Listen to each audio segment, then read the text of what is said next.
Welcome to the Void Experiment. Today we are going to begin with why reality feels like a simulation and what it actually is. Elon Musk and other brilliant minds suggest the probability we're living in a simulation is quite high, but their framework largely focuses on how our brains process environmental input, a computational model of perception. What I'm going to share goes beyond that. The deeper mechanism of consciousness itself as the generative substrate of reality. The resonance. Have you ever met someone and instantly felt like you were vibrating on the same frequency? Like when you're together, everything just clicks into harmony? It's not just chemistry, it's something deeper. Like you're both plucked strings on the same cosmic guitar, resonating at the exact same note. That's not coincidence, that's mechanics. When a guitar string vibrates at a certain frequency, other strings tuned to that same frequency will resonate in sympathy. They can't help it. It's physics. And the same thing happens with people. Some of us are tuned to frequencies that most others aren't picking up yet. We see patterns. We feel things before they happen. We sense the structure underneath what everyone else calls normal reality. If that's you, if you've always felt like you're seeing the world from a different angle, like you're operating on channel 9 while everyone else is stuck on channel 3, welcome. You're in the right place. This is your tribe. But even if you're not there yet, you've still felt something. Maybe it's intuition that turns out to be right. Maybe it's a miracle you can't explain. Maybe it's coincidences that feel too perfect to be random. You've sensed that there's more going on beneath the surface of reality than what we're taught to believe. Today, I'm going to show you what I mean by more. Implicate versus explicate order. Let's start with the foundation. There are two orders of reality, the implicate order and the explicate order. The explicate order is what you see around you right now. The snow falling outside my window, your phone in your hand, the chair you're sitting in. It's the unfolded manifest world, the reality that's already happened, already crystallized into form. This is the world of objects, separation, and linear time. But beneath that, way beneath that, is the implicate order. This is the hidden, enfolded field where everything exists as pure potential. It's the unified field before anything gets chosen, before anything collapses into the reality you experience. Think of it like the quantum foam, every possibility existing simultaneously, waiting to be pulled into manifestation. David Bohm, the physicist, described it this way. The explicate order is like the image on a TV screen, and the implicate order is the signal being broadcast. The screen only shows one frame at a time, but the signal contains everything, all channels, all possibilities, all frequencies, at once. Most people only see the screen. They think the explicate order, the physical world, is all there is. But you and I? We know better. We sense the signal. Underneath. Why does simulation theory resonate with so many? This brings us to the big question everyone's asking. Are we living in a simulation? Nick Bostrom, the philosopher, made a famous argument that the probability of us living in a base reality, an original, non-simulated universe, is actually very low. His math goes like this. If civilizations eventually develop the technology to run hyper-realistic simulations of conscious beings, and if they run many such simulations, then statistically, there would be far more simulated consciousnesses than original ones. So odds are we're in one of the simulations. And here's the thing that resonates with people, even people who don't understand the math, even people who've never heard of Bostrom. They feel it. They sense that reality operates like a program. Rules, patterns, mathematical precision, cause and effect so predictable it feels scripted. Lower frequency thinkers latch onto this and say, we're in a computer. Someone's running us like a video game, and I get why that's appealing. It explains the structure. It explains the weirdness. It gives them a framework. But here's what they're missing. The intuition is correct, but the metaphor is wrong. Reality does operate with simulation-like precision, but it's not because we're code running on some alien supercomputer. It's because consciousness itself is the substrate, and what we call physical reality is consciousness observing itself through the mechanics of entropy. Let me show you what I mean. The real mechanics behind the Wizard of Oz's velvet curtain. Here's what I've spent my entire life researching, and here's the conclusion I've come to. Consciousness is not emergent, it's fundamental. Everything you see in the explicate order, matter, energy, space, time, emerges from consciousness, not the other way around. The implicate order is pure consciousness in its unified potential state.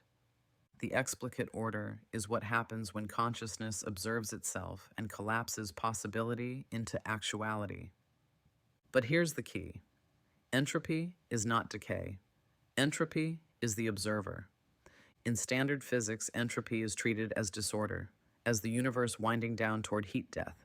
But that's backwards. Entropy is the mechanism by which consciousness witnesses itself. Every increase in entropy is an act of observation, consciousness choosing one state out of infinite possibilities and bringing it into the explicate order.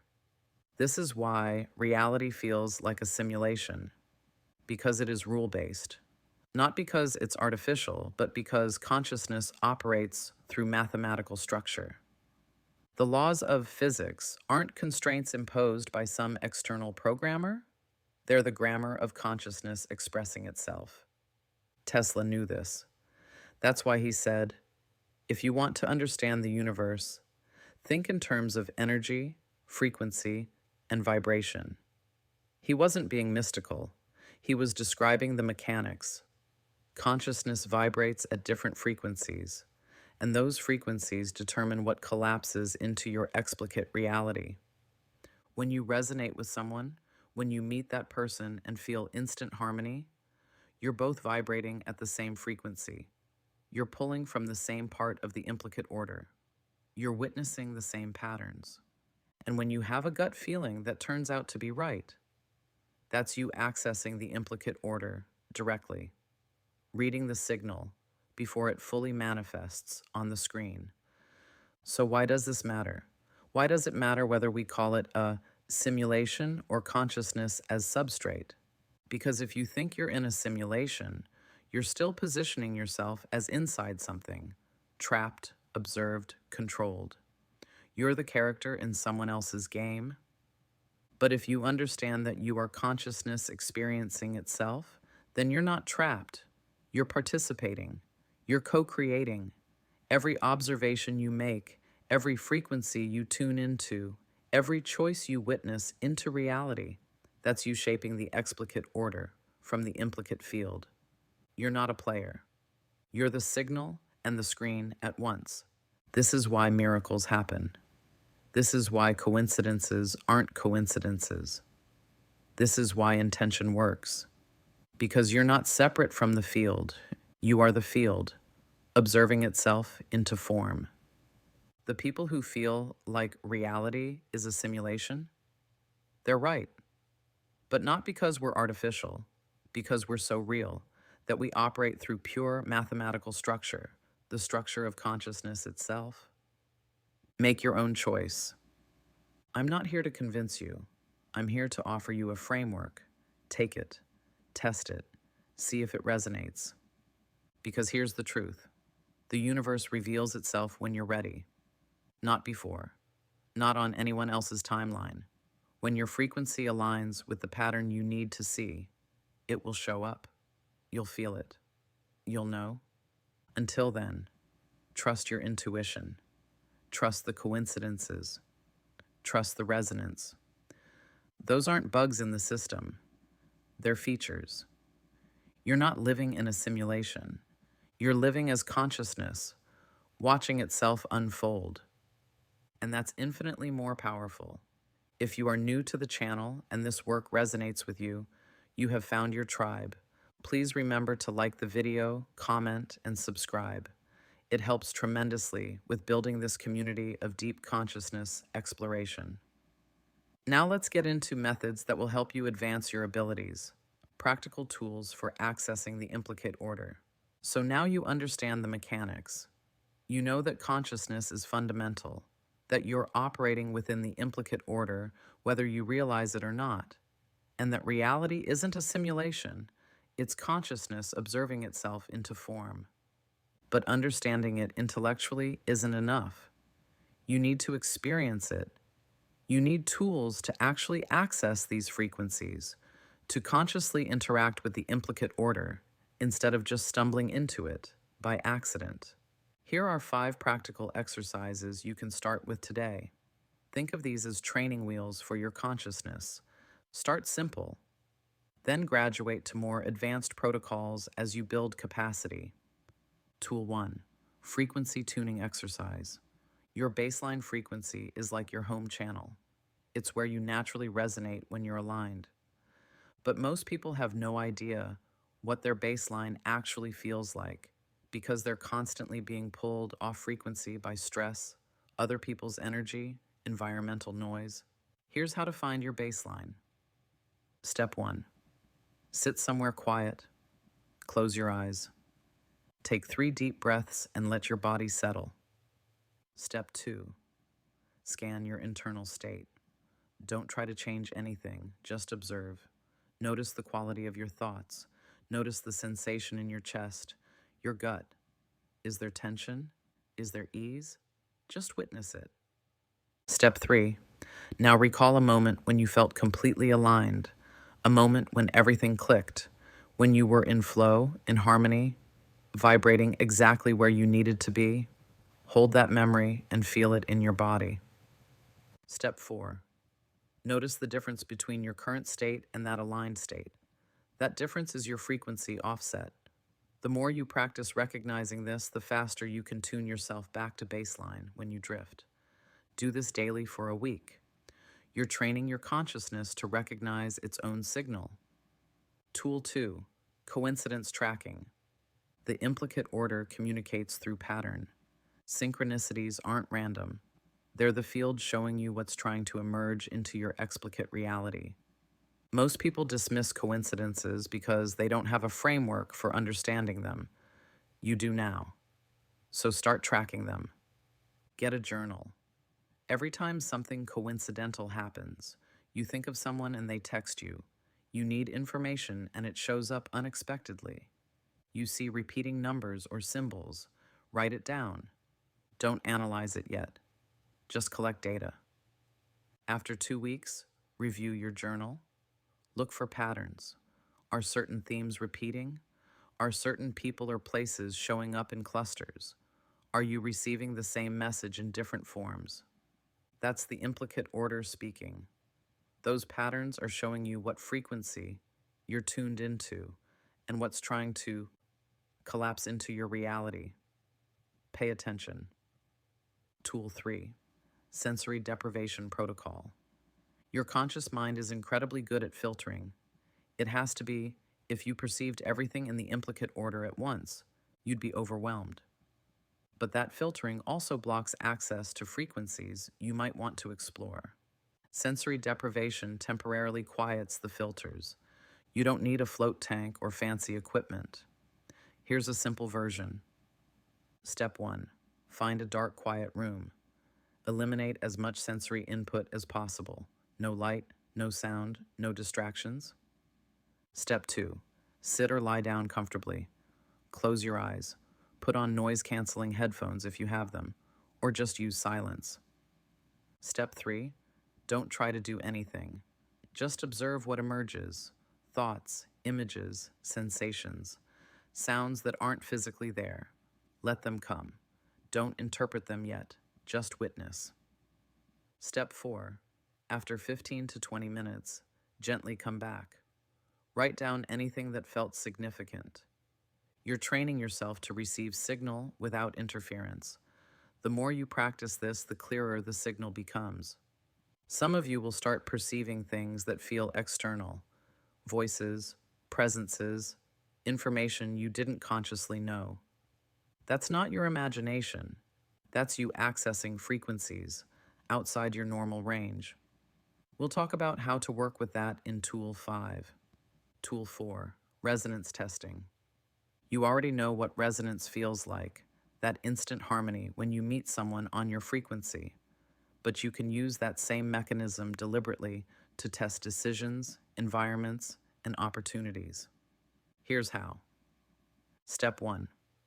When you're considering a choice, a job, a relationship, a move, anything significant, pause. Don't think about it logically yet. Just hold the possibility in your awareness. Step 2, notice your body's response. Does your chest feel open or contracted? Does your gut feel calm or agitated? Does the idea generate energy or drain it? Step 3, this isn't anxiety or fear. That's different. Resonance feels like alignment, even if the choice is challenging.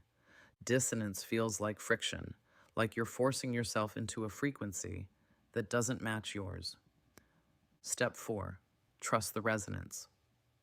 Your body is receiving information from the implicate order faster than your mind can process it.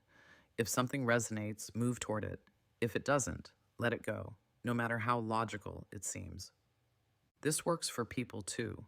If someone consistently pulls you off frequency, that's not judgment. That's just mechanics. You're not vibrating on the same string. Honor that. Tool 5, Dimensional Communication, Advanced. All right. Some of you are ready for this. Some of you aren't. If this feels too far out, skip it and come back when you're ready. But for those of you who've been sensing presences, hearing things that aren't physically there, feeling like you're being contacted by something beyond your normal perceptual range, this is for you. What you're actually doing when you communicate with entities. You're not talking to ghosts in the Hollywood sense. You're tuning into consciousness operating at different frequencies within the implicate order. Some of these frequencies are human consciousnesses no longer in physical form. Some are non-human intelligences. Some are aspects of the field itself that have developed coherence. They're all real, and you can interact with them safely if you understand the mechanics. Here is the basic method I suggest. Set your frequency. Before you attempt contact, ground yourself in your baseline. You need to be stable and clear, not scattered or emotionally reactive. Use Tool 1 to tune yourself first. Now create a container. Intention matters. State clearly, out loud or internally, what frequency range you're open to. Example: I'm open to communication with consciousnesses operating in alignment with truth and benevolence. Nothing else is welcome here. This isn't superstition. This is frequency filtering. You're choosing which part of the implicate order you're tuning into. Open the channel. Use sensory deprivation, Tool 3, or a modified version. Some people use spirit boxes, white noise, binaural beats. The method doesn't matter. What matters is reducing your conscious mind's interference so you can receive signal. Observe without attachment. Information will come through. Words, images, sensations, knowing. Don't force it. Don't interpret it in real time. Just receive it. Close the channel. When you're done, state clearly, this session is complete. I'm closing this channel now. Then ground yourself. Eat something. Touch physical objects. Move your body. You need to fully return to your explicate reality. Then once you're grounded, analyze the experience later. Review what came through. Some of it will be signal. Some will be noise. Some will be fragmented, non-linear, multi-temporal, because you're receiving from frequencies that don't experience time the way you do. Then look for the patterns. Cross-reference with your coincidence journal. See if the information proves useful or accurate over time. A warning: not all frequencies are benevolent. Not all entities have your best interests in mind.